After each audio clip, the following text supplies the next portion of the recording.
Pamakiyama Boys mairi aripo, chaiyo ndeipiko ingaverengwe kunzi iyi ndiyo Kiyama Boys. Paita mhanda matsipa pakati pevaviri.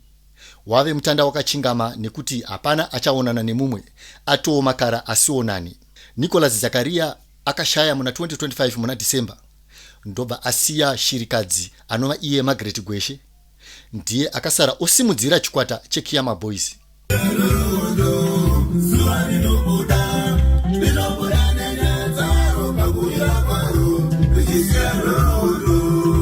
Naizvozvo Lazarus Zakaria anova muzukuru kana kuti mwana wehanzvadzi yaNicholas Zakaria, uyo akamboshanda naNicholas Zakaria, akabva atanga kushandisawo zita rekuti Kiyama Boys, ndobva atotanga kuenda kumberi. Pari nhasi uno tine maKiyama Boys maviri.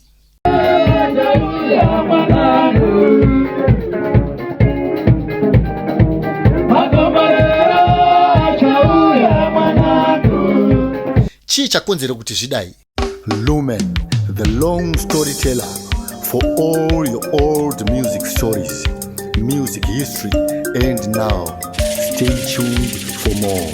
Thank you. Pakati pemakiyama Boys aripo apa, Lazarus Zakaria ndiye ari kurana rinonzi Kiyama Boys Legacy Band. Amai vachiranawo Kiyama Boys vanova ivo Margaret Gweshe. Saka regai ndipinde munhoroondo yekunyatsosanangura chakaita kuti pagova nemakiyama Boys maviri, uye kuti pave nehondo pakati paambuya nemuzukuru kusvika pari nhasi uno. Nekuti kubva zvakafa Nicholas Zakaria, senior lecturer, uyo akanga ariye mukuru kana kuti muridzi weKiyama Boys. Chiiko chaita kuti vanhu vairi ava vazove makara asoonane nhasi, pakati pavo paite hondo yekurwira zita rekuti Kiyama Boys? Chii chatotsa kuti ivo semhuri vabatane pamwe chete vaite chinhu chimwe chete? Nekuti Lazarus Zakaria mwana wehanzvadzi yaNicholas Zakaria, uye akarerwawo nasekuru vake naambuya ava, kusvika pari nhasi uno atova murume mukuru. Kuzofa kwaita sekuru ndiye abva asara oti aiwa, regedzai ndigare nhaka kana kuti nditange kushandisa zita kana kuti kusimudzira zita reKiyama Boys. Izvo zviri kurambwa naambuya vake anova iye mudzimai waNicholas Zakaria. Simba iri kana kuti confidence dzekuti vanokwanisa kurana bendi vari kudzitora papi, uye vakabva kupi kuti nhasi vasvike pakunzi ivo vanokwanisa kurana Kiyama Boys? Uye zvakare nemukomana anonzi Lazarus Zakaria uyu anova mwana wehanzvadzi, ndipinde zvakare kuti confidence kana kuti simba rekurana Kiyama Boys ari kuritora kupi kusvika pari nhasi uno nekwavakabva. Kubiwa kwemari yechema isina kuzivikanwa kuti yakafamba sei, nekuzosvika pari nhasi uno kwakunzi Kiyama Boys Legacy Band was stolen. And indeed, can we say Lazarus Zakaria stole the band starting from condolence funds? Can we compare it with the scenario that happened at Cephas Mashakada's funeral with the same accusations? The new Kiyama Boys leader anova iye Lazarus Zakaria. Saka ndizvo here, or we can only say it is alleged and there is no proof? 6 months down the line, the two Kiyamas emerged. Margaret Gweshe sematauriro andaita mudzimai waNicholas Zakaria, vatinogonawo kungosheedza kuti mai Zakaria zvisanetse pamatsananguriro. Vakabva vangosimudzirawo pakasiyirwa nababa, vari kutoshaura zvekudaro zvekuti mukatozvinzwa mega munongoti age is just a number. Ko confidence dzacho vanodzitore piko? She is already a veteran artist, nekuti vakapinda muKiyama Boys kana kuti ndiyo vanova maformer members pakafomwa chikwata cheKiyama Boys. Vakanga vari backing vocalist uye vari dancer. Ameno kana vachiri kukwanisa kujamba maspika semakare sezvo zera rasiya. Asi izwi harichembereka kureva iyi ndiyo imwe Kiyama to make them twins, and ndo yakasiyiwa nemushakabvu anova the senior lecturer. Ko chakakonzera kuti pave nekubatirana mupini chimhuri chiko chaita paukama vanhu vatadze kuwirirana kusvika pakunongedzerana pauma, umwe achiti ini ndini, uyu achitiwo ini ndini? Rega tiise mupimo tionesane kuti angaende nechimuti ndianiko, nekutiwo Lazi achiri kutemwa dzinobva ropa, uye mimhanzi yacho yeKiyama ari kuibata zvekudaro. Mukanzwa vachiridza munongoti aiwa, regai senior lecturer vazorore zvavo murugare. The legacy can be in good hands. Uye nechikwata chaamaiwo chiri kutoroerawo bhora mberi zvekuti uya wozoona. Zvekuti dai maKiyama mairi aya aipiwa ground, aiwa taionerera kuti anoenda nezvibodzwa ndianiko. Asi pekupedzisira tinozongoti music is not a competition but it is a mission. Asi kana zvadai tinoti mutanda wachingama. Margaret Gweshe akapinda muband as a dancer and a songwriter dzama dzavachonyana na senior lecturer avo vakapesera vakutonzi amai Zakaria to present day. Uye kuti Lazi akazopindawo paPico Samuzaya and ending up as a manager and to present day ave the new leader and vocalist of the Kiyama Boys legacy band. Ivo vakuru vakanga vagara vataura kare kuti museve wakapotera pamuzukuru. Izvo zvine chikodzi chekugarawo nhaka kubva kubendi kusvika kuna ambuya kana vachidawo zvavo. Nicholas Zakaria was born in 1956 and akazotangawo zvemumhanzi kuma-late 70s achiri chikomana. Akatanga nekufoma rainzi The Green Mangoes and later on moved on to DZ kuno kuHarare from Mazowe uko akasvikobatana na Shepherd Chinyani where they formed the band Vuka Boys.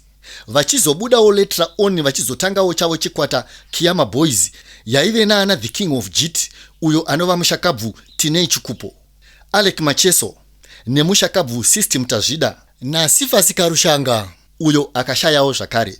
Sifasi Karushanga ndiye uye akanyora kambo kakaita kuti Kiyama iende paLimelight kanova iko mabhaua ako kakashaurwa na System Tazvida. Ipapa vakabva vangosplita zvakare pakaita kambo aka kaite kuti vaite mbiri ivo varume ava vari under Kiyama Boys. Karushanga akabva anotangawo chake chikwata chinonzi icho Mabhaua Express. System Tazvida achinotangawo chazezisa Challengers. Uye Alec Macheso later on achizonotangawo orchestra mberi kwazvo. Kiyama Boys yakaita mbiri yakanyanya kuma-90s kune nziyo dzakaita saana Mabhaua ivavava, ana Zomvela na ana Mabvine Magokora, to name just a few.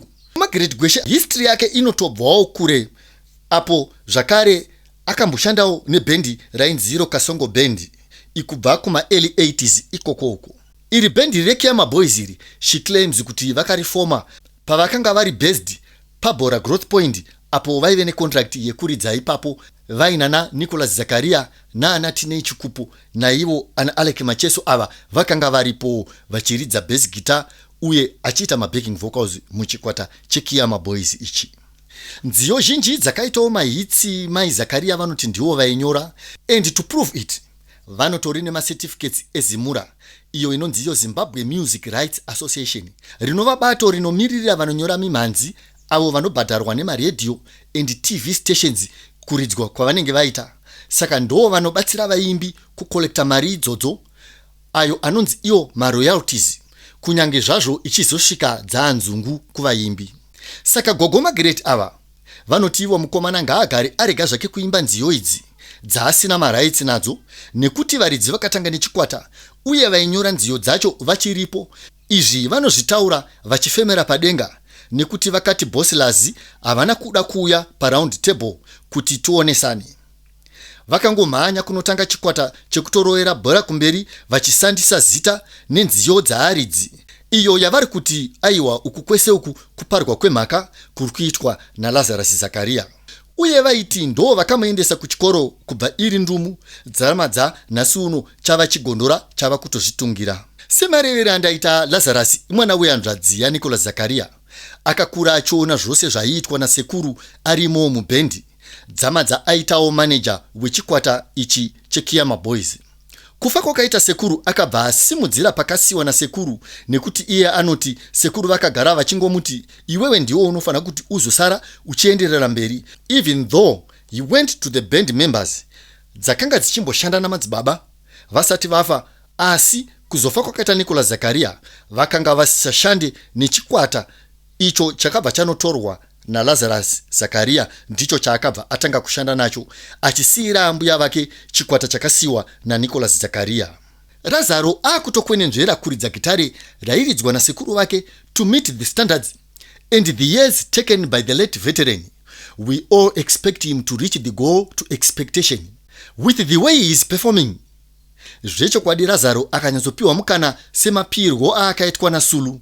Ndinoona Kiyama iyi ichienda kumberi.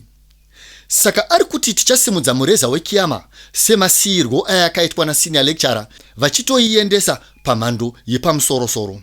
Very versatile. Akangobva paumanager nekutotanga kuimba nekudzidza kukwenya waya.